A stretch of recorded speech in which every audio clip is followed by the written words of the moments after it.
Bismillahirrahmanirrahim. Assalamualaikum warahmatullahi wabarakatuh. Tanggal 17 Juli 2022, hari Minggu Wage. Selamat jumpa lagi di sajian bahasanku kali ini untuk mencoba menggali lebih dalam lagi misteri kasus Subang, pembunuhan di Subang dengan analisa logis sehingga mendapatkan arah di mana posisi si pembunuh berada. Mengungkap misteri kasus Subang episode ke-6 yang kuberi subjudul Harta Tahta Wanita. Senantiasa doa selamat dan sejahtera untuk sahabat dan saudaraku semua. Sehat selalu dan senantiasa dilimpahi rezeki oleh Allah Subhanahu wa Ta'ala. Amin. Di beberapa sajian tayanganku sebelumnya, aku telah mencoba menganalisa kasus pembunuhan ibu dan anak di Subang ini berdasarkan atas pemberitaan-pemberitaan, informasi-informasi yang setidaknya kupandang cukup rasional. Kali ini pun aku akan terus menulis dan menyajikannya kepada sahabatku dan saudaraku semua didasarkan atas informasi yang beredar di masyarakat dan tayangan-tayangan media atau dari channel-channel YouTube yang kunilai cukup rasional dan telah kusaring tentunya terlebih dahulu. Tujuanku hanyalah agar kasus Subang ini tetap menjadi perhatian masyarakat dan diharapkan untuk bisa segera dituntaskan oleh yang berwenang, aparat kepolisian tentunya, hingga si biadab itu dapat dibekuk dan diadili seadil-adilnya berdasarkan hukum pidana yang berlaku di negeri kita yang tercinta ini. Metode analisaku selalu mengajak sahabatku dan saudaraku ke alam pikiran kita menuju ke hulu untuk mendekati sumber-sumber penyebab pembunuhan keji itu terjadi. Namun tetap tidak meninggalkan pandangan melihat ke hilir tempat terhamparnya berbagai ragam analisa, dugaan-dugaan, kecurigaan-kecurigaan di kalangan masyarakat luas sebagai dampak dari peristiwa tragis itu terjadi. Akhir-akhir ini telah muncul berita-berita yang beredar di masyarakat melalui media ataupun dari berbagai macam channel YouTube yang kutangkap dari uraian-uraiannya dan kunilai cukup rasional, di mana materi beritanya memiliki bobot yang kupandang sepadan dengan alasan atau motivasi melayangnya jiwa Ibu Tuti Suhartini dan putri tercintanya Neng Amel almarhumah 11 bulan yang lalu. Mari kita telaah bersama. Kali ini aku akan menggunakan teropong pembesar. Kalau pada episode yang lalu aku mengistilahkan dengan jala imajiner, dan kali ini aku akan menggunakan teropong imajiner. Agar yang semula kelihatannya tidak jelas atau samar-samar atau kecil karena jauh, dimungkinkan menjadi terlihat dekat dan jelas. Teropong ini kunamai teropong imajiner 3Ta. Teropong untuk mencari spot-spot motivasi pembunuhan itu. Apakah dimotivasi oleh karena demi harta, demi tahta, dan dimotivasi karena demi wanita. Pada sajian episode sebelumnya, aku telah mencoba mengurai dan mengajak kita berpikir kalau pembunuhan di Subang itu antara lain: 1. Telah dilakukan oleh psikopat atau sindikat. Yang kedua, dilakukan dengan tidak disengaja atau disengaja. Dari analisa di atas masih menyisakan pertanyaan sesungguhnya.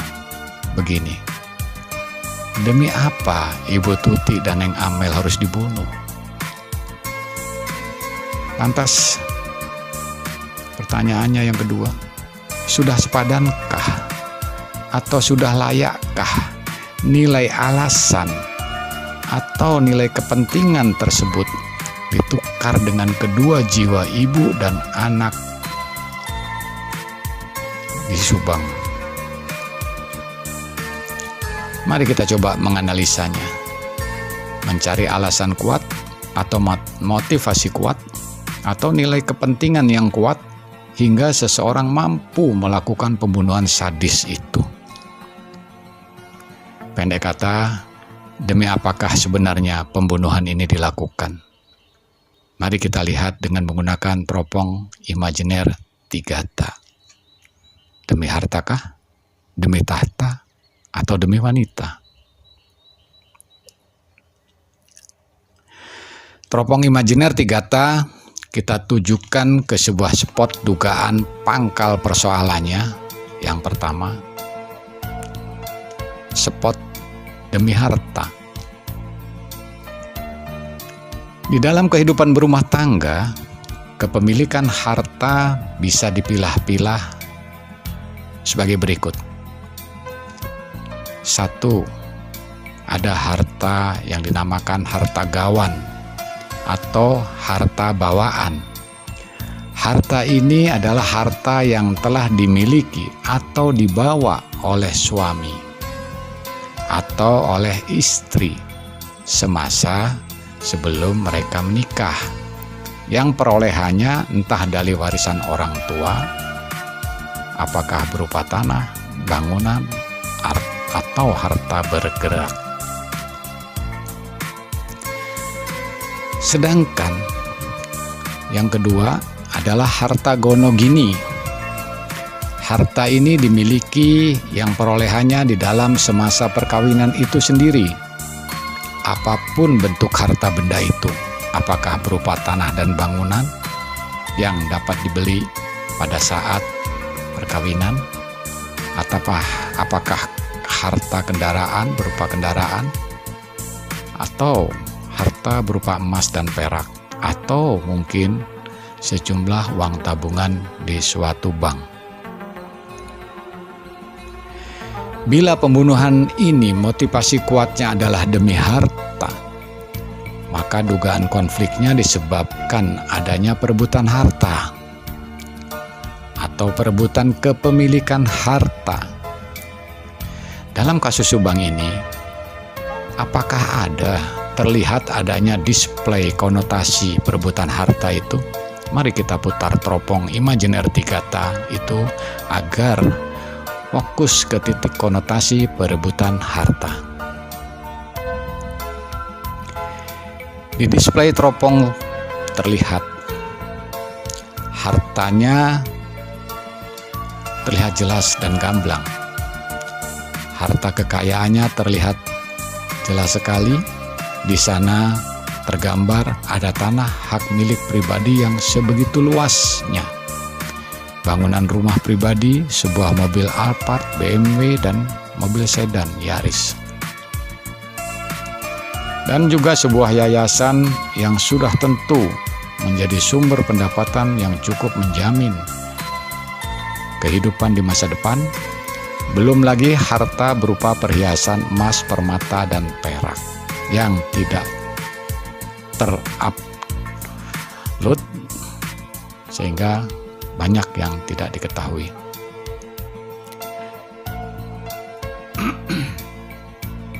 Sedangkan konotasi dugaan perebutannya yang masih belum terlihat jelas.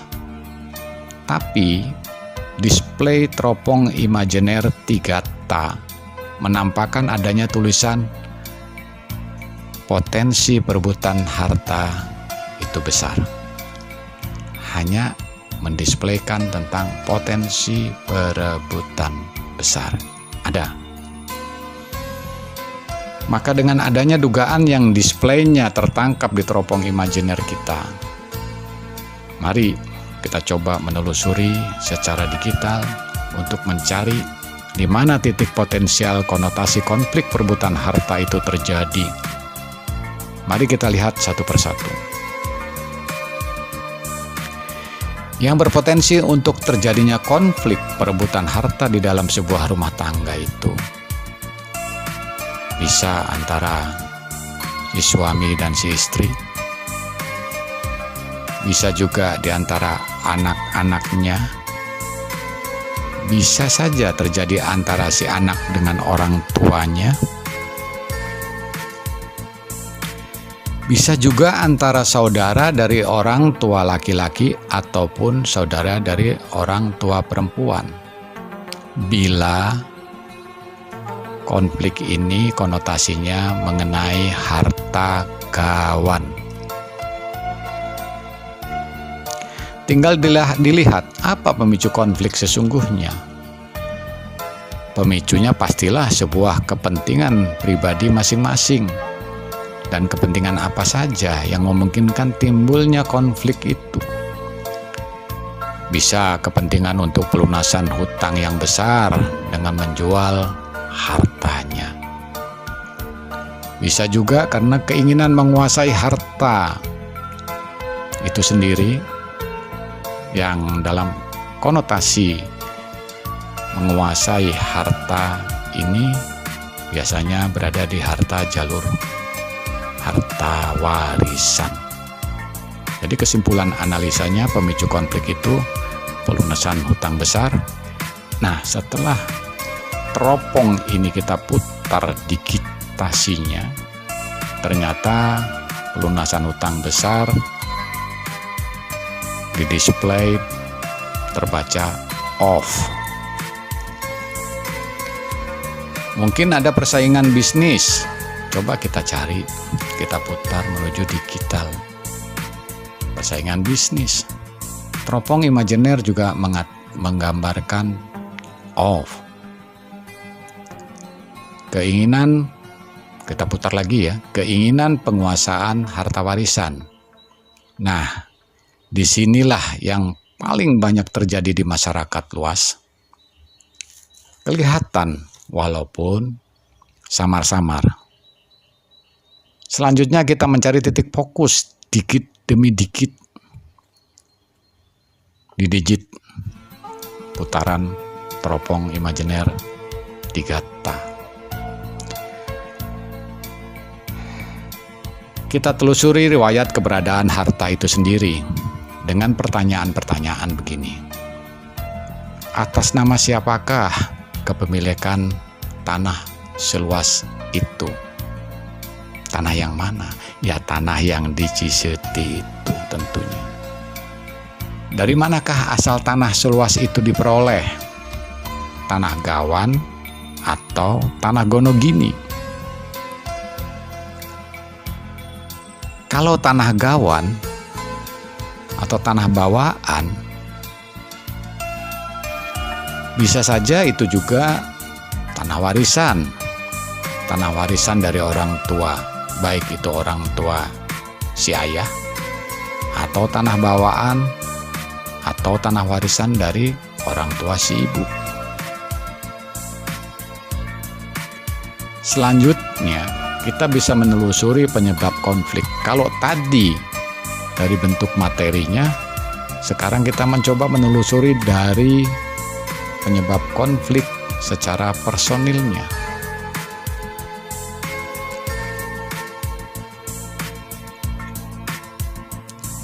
Adakah kira-kira yang menyebabkan konflik secara personil itu?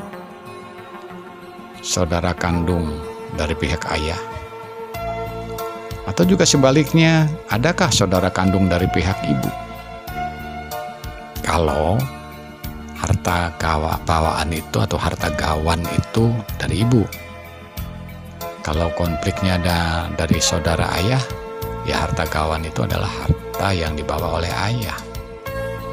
Apakah saudara kandung ayah sudah mendapatkan warisnya dengan adil?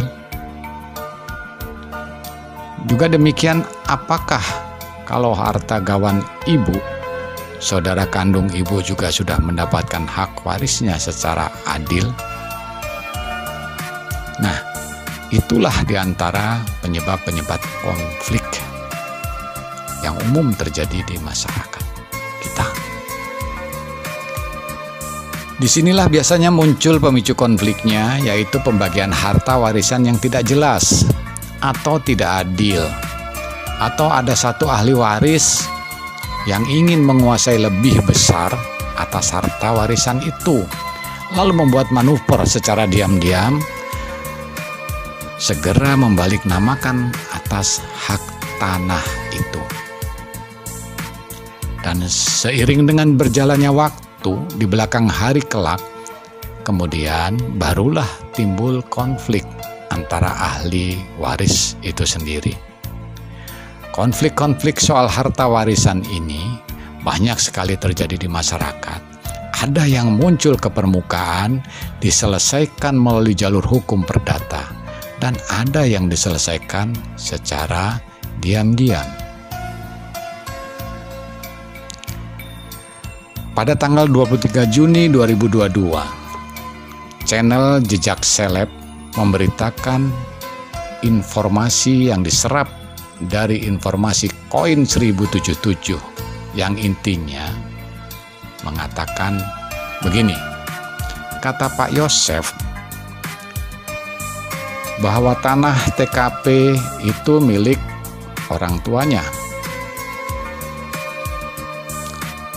atau tanah keluarga Pak Yosef tentunya. Oleh Pak Yosef, tanah TKP itu telah diberikan kepada istrinya sebagai bentuk kasih sayang, katanya. Demikian.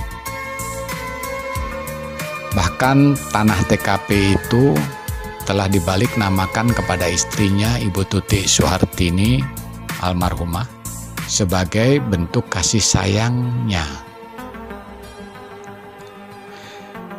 Kata Pak Yosef juga, tanah TKP itu tidak akan diberikan ke Yoris setelah kematian Ibu Suhartini dan Neng Amel.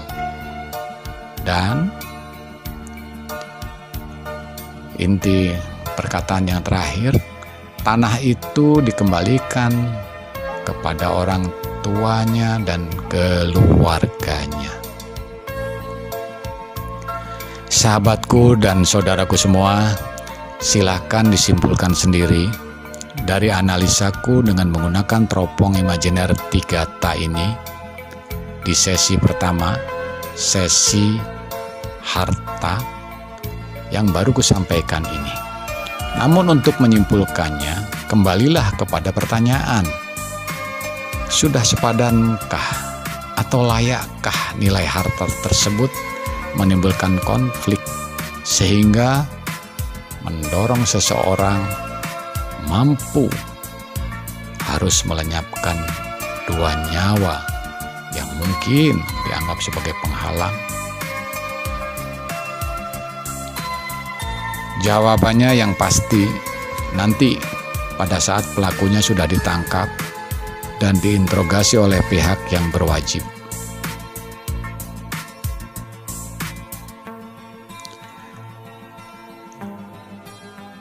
Sahabatku dan saudaraku semua, sampai di sini dulu analisaku di dalam mengungkap misteri kasus Subang episode ke-6 yang kuberi judul Teropong 3 di sesi pertama, yaitu analisa demi harta. Insya Allah di episode 7 nanti aku akan mencoba menganalisa misteri kasus Subang ini tetap dengan menggunakan teropong 3 dengan sesi analisa demi tahta. Demikian, itu saja dulu sahabatku dan saudaraku semua. Terima kasih atas perhatiannya. atas partisipasinya, atas subscribe-nya, atas like-nya, atas share-nya, dan atas komennya. Semoga Allah Subhanahu wa Ta'ala, Tuhan yang Maha Kuasa, membantu mengungkap misteri kasus Subang ini tersingkap seterang-terangnya demi tegaknya keadilan, dan semoga Allah juga akan selalu melindungi kita semua dari segala mara bahaya. Amin. Akhirul kalam, terimalah salam hormatku untuk sahabat dan saudaraku semua. Assalamualaikum warahmatullahi wabarakatuh. Saya Jo Ganden.